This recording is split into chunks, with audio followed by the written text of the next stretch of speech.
sensiz meni onsuzam vaktim az. Yarım karışıptur eğlensem kabanar. Söz verdim men ona varyan bir saattan.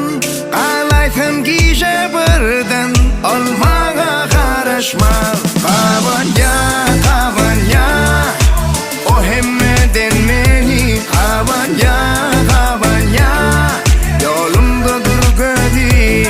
Bana derin elimeken gülleri renk bolsun kızıl. Men onu bugün beğendirmeli o kızıl renk halaya. Diyendir ki şakalar yine ol.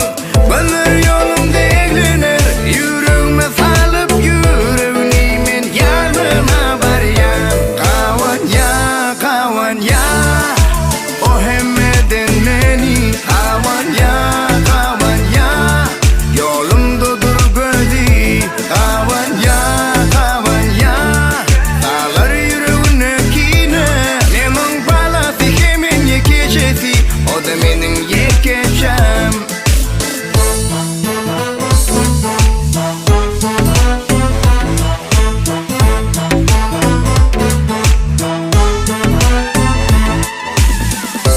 Çalın yine şeyle tavları, elinize alın gülleri. Sevgi kurşusun taşta veregi.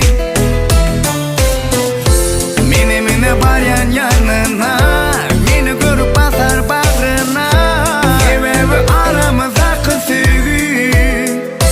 Kavanya kavanya o hemmeden meni. Kavanya kavanya yolumda dur gödi. Kavanya kavanya dağlar yüreğine kine.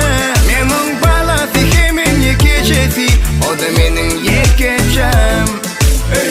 Bunun küllerden ütköşü Kurnalın yalı yara yetme için behteşi.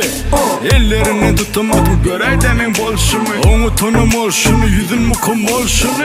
Belleri on göğe eki umman. Holuduğun çayollarım uzalanım ol ya. Eğilesem yüreğini özüme bir meskin. Araştırsam ülkeler ol tiz yanına yetsem. Bir kere vatıra sitire getire serimi yitirimen.